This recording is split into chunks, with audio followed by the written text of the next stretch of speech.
I see children and they do remind me of my mortality. Like, I don't have them, right? But I'll see my friend's kid and I'll see how quickly they're growing. And I'm like, oh, that amount of time has passed. From being a potato to walking has passed. A whole human has learned to move through the world. And welcome back. You're listening to Hysteria, the podcast for people who love being the center of attention until they don't, aka, I guess, Leo with a, what is rising for me? Leo with a Capricorn rising. That's what we are. We're Leos with Capricorn risings. I'm so excited for today's show. We are welcoming back two panelists who have been away for a while. And it's just going to be like a victory lap. It's going to be so great. I'm super excited. I'm going to bring them in first before we go into the topic because I didn't want to do this topic. But it's going to be great. But the fact that I didn't want to do it was like, we should do it. Okay, so. But can I just, wait, before you introduce, can I just say one thing? Yes. Happy birthday. Thank you. You're welcome. You can go now. I can wish go. You could see my face. I had to dispense. Like, I know. Yeah. But we had to say it. Thank you so much. Thank you. I'm still alive. Our first panelist has been a little busy being a new mom, but she's somehow found the energy to come back and do some podcasting. She's an activist and the author of the book You Sound Like a White Girl, among others. Julissa Arce, welcome back to Hysteria. We missed you so much. I missed you guys so much. I am so excited to be back. I have a new title, as you said, Mom. And it's like the hardest thing I've ever done in my life. But, you know, now I also get to walk around with a little glass mug that says #1 mom. That my sister-in-law got me. And I fully embrace being the mom with that, you know, her iced latte at the grocery store. So that's me now. I was wondering who was declared #1 mom this year because I lost out. And I was like, who got it? Who got it? It was you. It was me. It was you. Are you feeling good? Are you getting rest? Yeah, you know, Rayita is sleeping 8-9 hours a night. So that's wonderful. Shut up. It's the daytime naps great. that kill me, you know? Yeah. Yeah, but I can talk about this forever. No, she just wants to she only wants to take naps when I hold her. You know, as soon as I put her down, she's like, ah! So that's my challenge. Yeah. Working on it. That's rough. Well, I'm glad you're getting that night sleep. We just started being able to sleep mostly through the night. She is over a year and a half old, and she just started sleeping through the night. So I'm very happy for you and sad for myself. Rounding out the panel, our next panelist is a longtime member of the Hysteria fam, and it's so great to have her back. She's a comedian, actor, writer, and co-host of the podcast Couples Therapy, Naomi Ekperigin. Welcome back to Hysteria. Woo, child. It's been 9,000 years. I'm going to say this, Erin and Alyssa, you haven't aged a day. Okay? Oh, thank you. Looking stunning, doing great.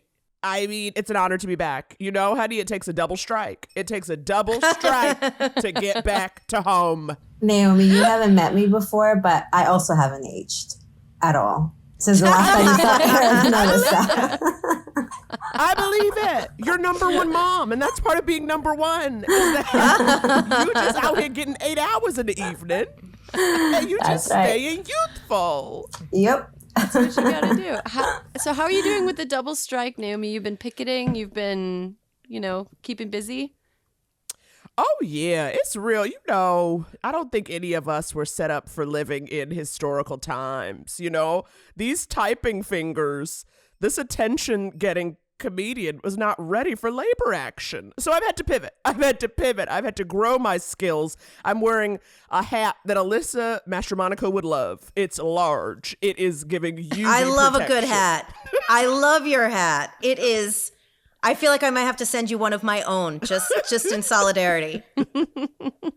I am so excited to have this panel here. Okay, so just to preface, today is my birthday.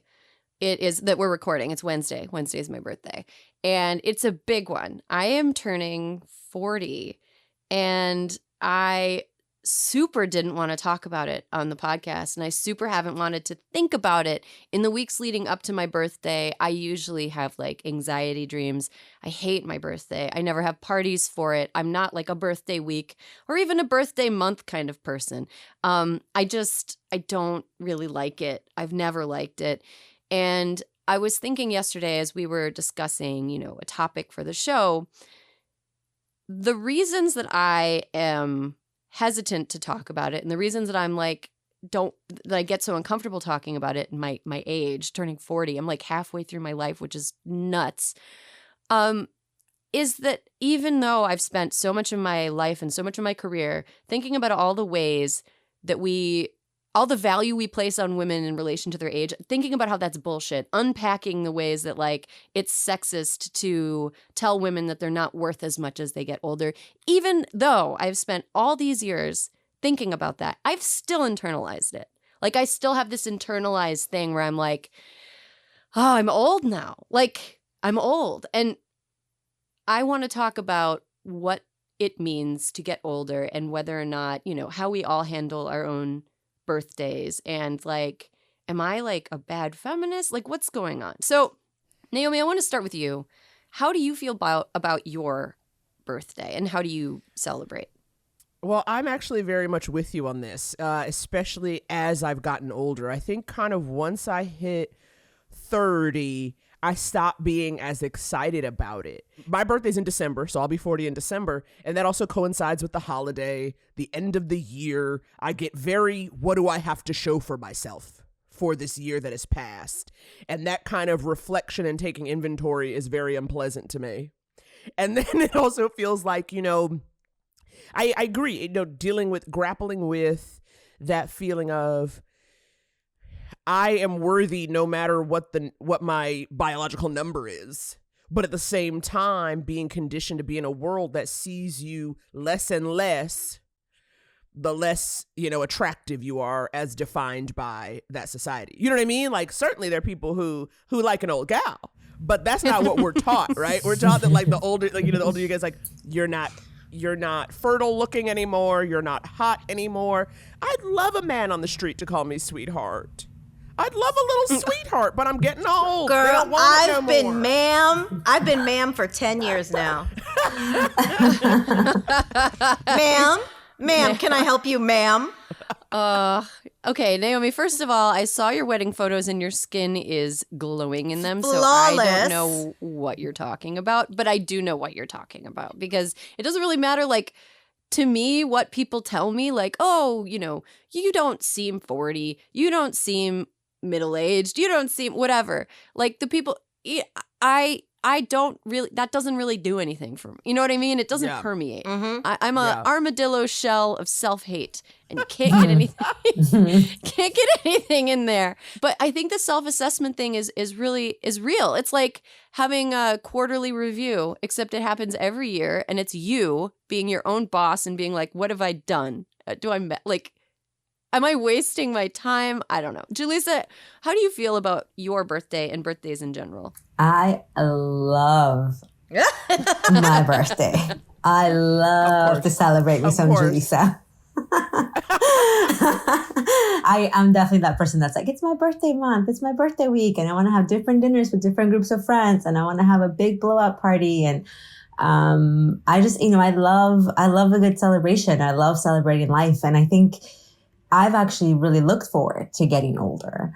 I think because when I was younger, as many of our listeners know, I was undocumented and I had very strict dad who didn't let me do anything. So I was always just like, I can't wait to get older and get out of the house and like make some money and, like get my citizenship and like do all these things. And so I was always looking forward to getting older, and life for me has gotten better as I've gotten older. In my 20s, I got this awesome job. I filled up the bank account and had a ton of fun. And then in my, I was 35 when I got married 5 years ago. I turned 40 in March and, had my daughter. And I feel like this is a point in my life where I have everything I've ever dreamed of. I have the family, I have the money. The money is like, for now. TBD. I mean, it's emptying quickly and gotta get back to work. But I'm happy, like sort of where I am with life. I do think though that for the first time in my life, I have started to worry about getting older because of my daughter. Because now I think I'm an old mom, right? I'm 40. When my daughter is 20, I'm gonna be 60. If I'm lucky enough to like live a long life. When she's my age, I'm going to be 80, so she waits as long as I did to have kids, if she even wants kids, then, I'm going to be a super old grandma. Like, am I going to be able to like hold my grandkids? Or even with my daughter, am I going to be able to do all the things that I want to do with her because I am getting older? And so I've really started to think a lot about aging and getting older. And how do I better take care of myself to, the number of times I've looked up longevity stuff while I'm nursing her. Mediterranean diet. Exactly. Okay. Yes. According to Jennifer Aniston, it's collagen. Oh, well, there you go. That there's a good shot of collagen in my iced coffee this morning. So I think up until this point in my life, I've loved it. And I do think that, this generation of women, we are sort of reclaiming our sexy in our older years. Like I feel, well, not particularly right now because I'm still in the midst of a newborn. But before that, like I do feel sexy. When people tell me, "Oh my God, you're 40, you don't look 40," I'm like, tell me more. Like, please tell me how I don't look 40. Julissa, you should bottle and sell your like self-esteem attitude around your birthday because I would buy some and add it to my iced coffee in the morning because that sounds lovely. Yeah. Alyssa, how do you feel about birthdays and how do you celebrate yours? Okay, guys, so as the canary in the coal mine here, well into my 40s, veering towards 50, couple things. One of my earliest memories, my mom, God bless, she put a lot of effort behind our birthdays, right? And one of my favorite pictures is of me underneath the dining room table at like my 5th birthday party, hiding when everybody sang happy birthday to me. So let me tell you where I come down on birthdays. I like people to remember my birthday. I love some flowers. I love a text message that's like, "Hey bitch, happy birthday." That is great. I've never been a birthday celebrator, really. Like this year, I tried to remember when we were prepping for this. I'm like, what did I even do for my birthday this year? And I looked up on my calendar. I went to dinner by myself at 5:30, and then I went to a town board meeting. That's what I did this year on my birthday. By myself. I was by myself, by the way. And I tried to manipulate people at the board meeting by being like, this is so important to me. I'm here on my birthday. Though if I had not been there, I would have just been home watching something on streaming or TV. Like that's what I would have done. I think that for me, like my 35th birthday was hard. It was the one that I really remember hitting me because I was online to get a coffee that morning when I was still working at the White House. And one of my beloved colleagues was like, "Mastro, you're advanced maternal age today." And I think every birthday from then until, for several years to come, I was like, every year that goes by, my ability to have a child is like slipping away. And then I like finally talked my gynecologist into giving me some tests. And he was like, "Oh, honey, it slipped away a long time ago." And I was like, all right, well, that's very freeing. I'll take that. And then the 44 was a particularly hard year because my body started to have to change and I started feeling age creep in. But you know what, guys? You know what my response was? I fucking let my gray hair grow out. Fuck it. I look great. Who cares? Stunning. Thank you. I've really adopted the Carrie Bradshaw in like the first Sex and the City movie, which is like the 20s are for making your mistakes, the 30s are for learning your lessons, and the 40s are for buying the drinks. That's where I am. I am Diane Keaton. I am Frances McDormand. I am letting the gray grow, and I still don't want to celebrate my birthday, but age does not, I don't think getting older anymore. Every year, for anyone who's listening and gives a shit, I have found every decade that passes is markedly better than the one before it. So It's okay. But what about the global pandemic and the climate? You know, it's real hard. It's hard to be excited about time. Because I will say the pandemic has really thrown me. I think I'm this feeling, especially of like older, and sort of what Julissa was saying about like, you know, being healthy and longevity. And then also this sense of like, time is passing and what am I doing? I don't know. I think I've been lately just feeling you know, as a performer, as someone who's like trying to have a job where people look at you, I'm realizing a little more where I go, okay, well, look, I was never going to be an ingenue, but now I'm about to be auntie. And how much auntie work can I book? How much auntie work is out there? And the feelings around that. And then that question of, do you tell your age? Do you not? Do people think less of you? Does it matter what the number is as long as you look a certain way? Just things I wasn't really thinking about before. You know what's interesting, Naomi? That I give the people who made this show so much credit, but there's a show on HBO or Max, whatever the fuck it's called now, called Julia, and it's about the life of Julia Child.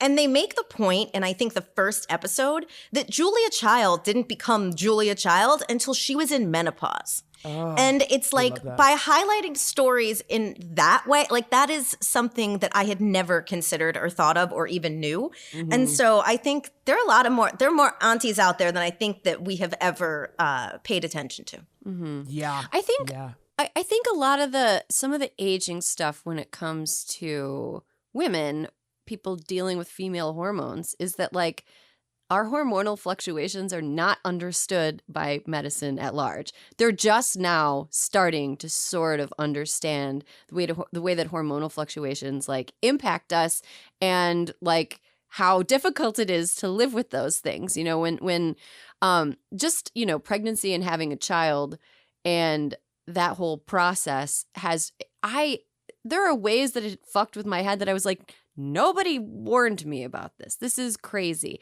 Like when I stopped breastfeeding, for example, your body just kind of like goes back to normal and it stops producing like the breastfeeding hormone. And then you get less oxytocin because you're not breastfeeding anymore. So like I got depressed after and it wasn't like I wish I was breastfeeding because it is a huge pain in the ass to breastfeed. I wasn't like, I wish I was still breastfeeding, but like, it's just this, you get depressed. And then, you know, you're going into perimenopause. You get depressed. You get moody. Yes, you do.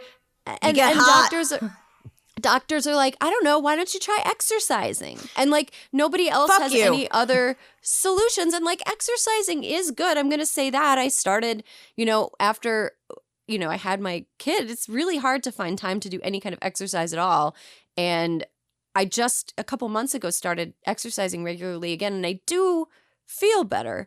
But also, like, when would I have the time to doctors just like don't know how to tell us how to actually age in a way that isn't like physically painful and like emotionally painful for us beyond the just like existential questions.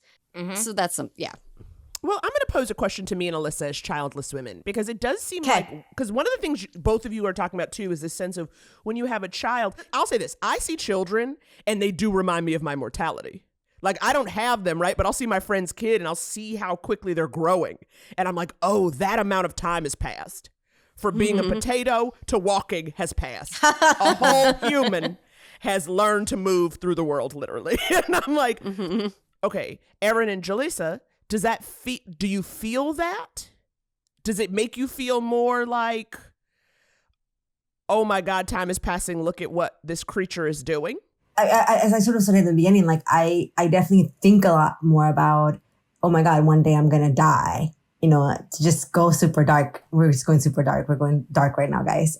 You know, I do think like, oh my God, one day I'm going to die. And like my child's not going to have a mom anymore. And I definitely think a lot more about, and also both as I see my daughter growing and as I see my mom aging, you know, on both sides, I sort of think a lot more about aging. And again, it's not because there's sort of, to me, there's sort of like the society cultural aspect of aging. And then there is the, just like the biological, evolution part of it. Right. And in some ways I feel like culturally, we're definitely more evolved than we are biologically. Like our bodies as female bodies have not evolved to a point where like we can have children when we're 50. You know, even if like culturally women are having children older and older. So it does absolutely make me think a lot about mortality and again, like how do I extend it, right? For the sole purpose of being around longer for this child I decided to have when I'm 40. I'm going to say the time passage thing. So Julissa, you're still in the thick of it. Like the first 8-9 months of my daughter's life were the longest 9 months of my life. It was so like, it's like relentlessly anxiety inducing and relentlessly boring at the same time because they don't do anything. And the only times it's exciting are when you don't know what to do and you're like, what do I do? Like it's the only, like, it's not like she was doing things like sitting up and smiling and giggling, but that was pretty much it. And then when she started learning how to do other things like gesture and clap and all that, then she became a lot more interesting. But the first months were just like, they passed so slowly. And then it's like time sped up to the degree that it slowed down when she was a newborn. Once she turned 1 and she was talking and then she started walking and now she's like a few months shy of being 2. And I'm like, holy shit. Like what? Where did the time go? Sometimes she'll, I'll go out to work for the day and I'll come home at the end of the day and she'll look like a different kid. Like she looks like different. I can see that she's changed. She's growing so fast. So it's a little of both because the first part was just this like slog of sleeplessness and anxiety. And then now it's sped up and it's like, no, slow down. She's so cute. She's so funny. Like yesterday I gave her a bath and after the bath, she told me she wanted to wear a cozy hat because when I wrap her in a towel after the bath, I say, cozy, you're so cozy because she doesn't like getting out of the bath. And she wanted a towel. She wanted to put a towel on her head like she saw me wearing. She wanted a cozy hat. So I put a towel on her head and held her up and looked in the mirror and she just like smiled really big. And I was like, why can't this last forever? And it can't. It's just time is going to pass. And I've thought the same thing, Julissa, that you have, which is that, by the time Juniper's my age, I will be like 78, like, which is crazy. Yeah. And I don't know how to handle that. I don't know where to put it.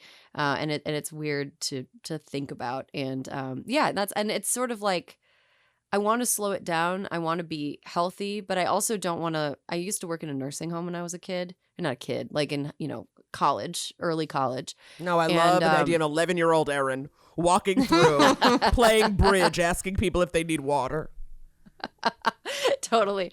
Yeah, exactly. That was me. But I saw a lot of the ways that like people, not that I don't want to be like they didn't take care of themselves. They didn't have the ability or knowledge of how to take care of themselves.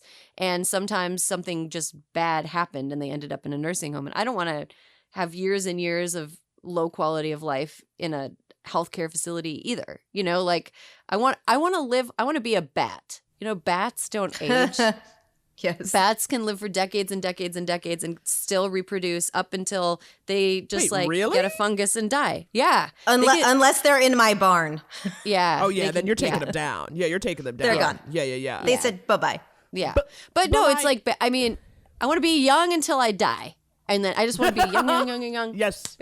But I want to die.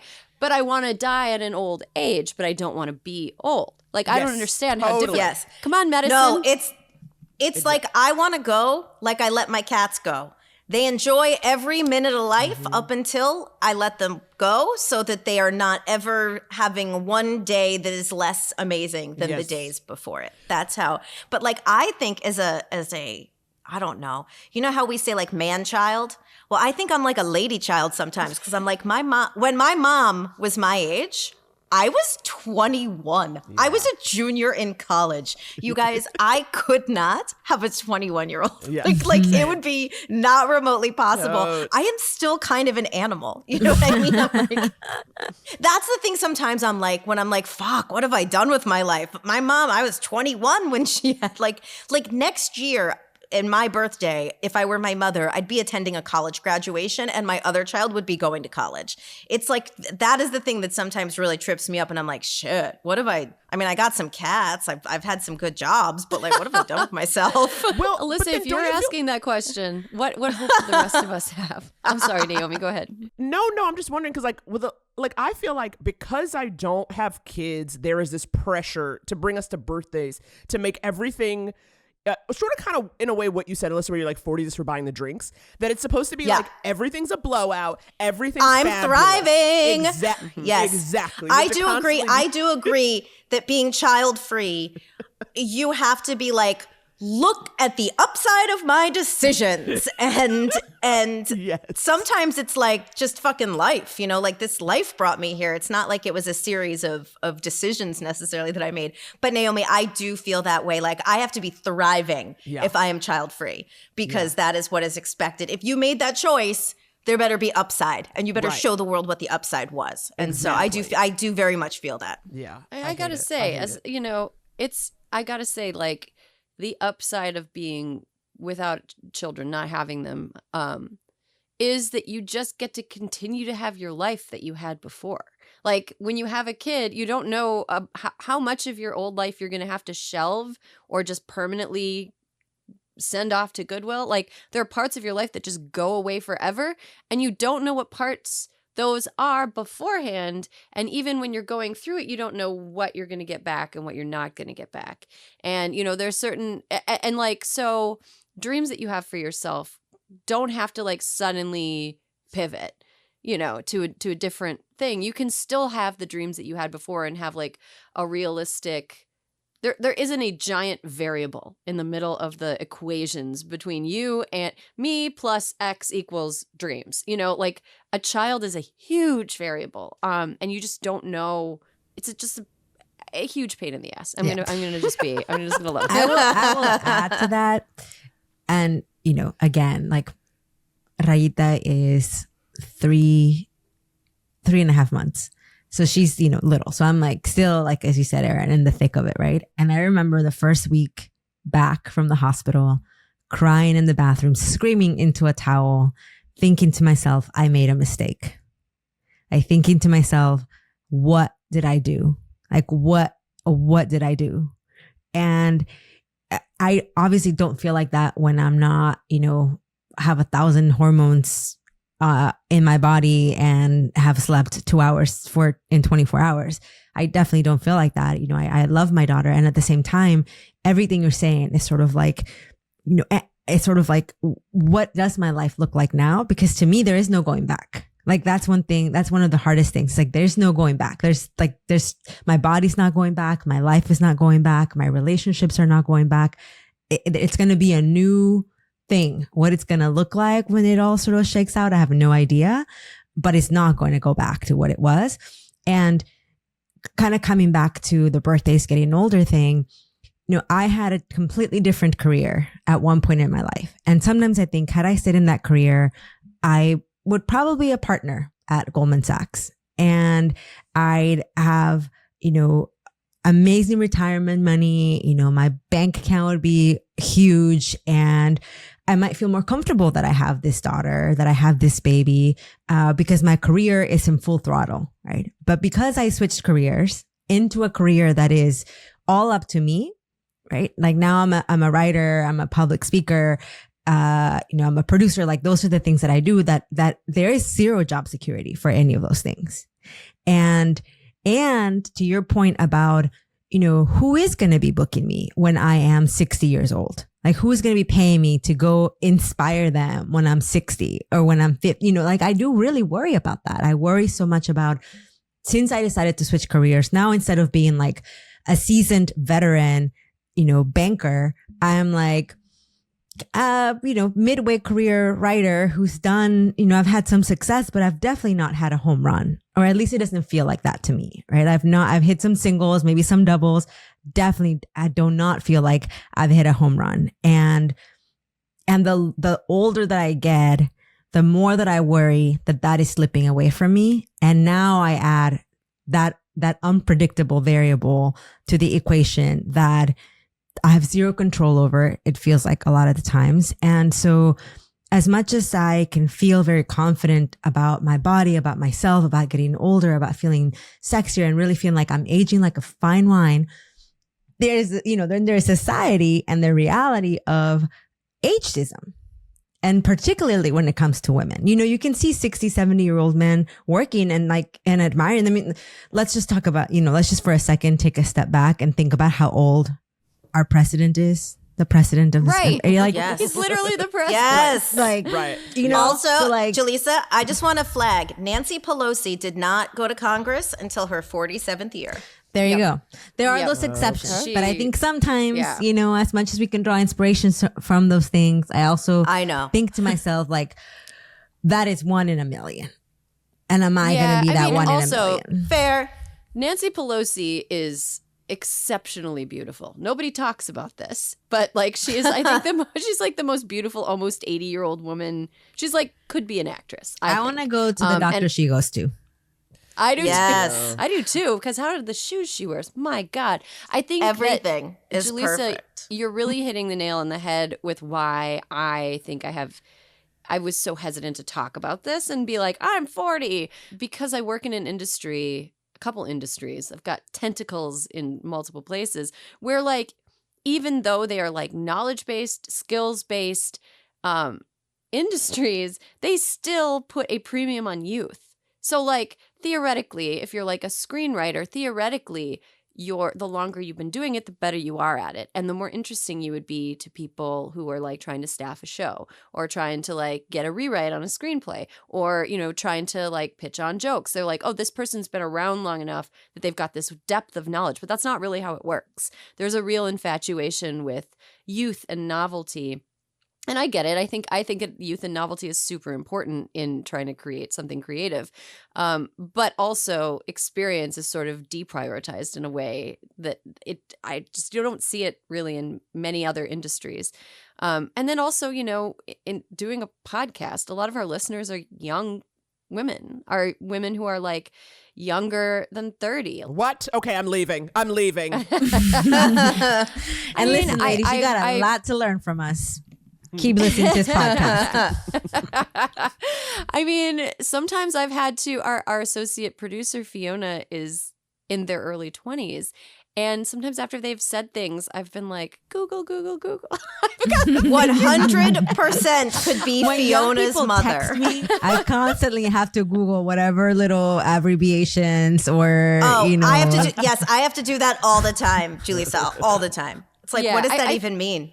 I think that so basically I think my problem with my birthday is society's fault and not mine, because nothing is my 100%. 100%. Absolutely. 100% society's fault. But I just I hope that people who are listening to this episode, if they're turning a year older, they're worried about getting older, you're definitely not alone.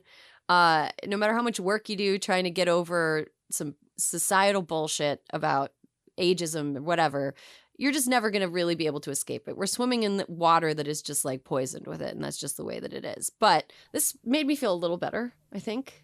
Feel a little better. Yeah. Can I say one thing? Yeah, go for it. Yeah. Okay, if you're going to get older anyways, might as well feel fabulous and celebrate and have a great party and have some good drinks and have a great dinner and get some presents and get some wonderful messages and just shower yourself with love, because it's going to happen anyways. So, you know, that's my attitude. I think I'm going to have a big party for next year when I turn 41, because like the pressure will be off. It won't be that like weird of a birthday.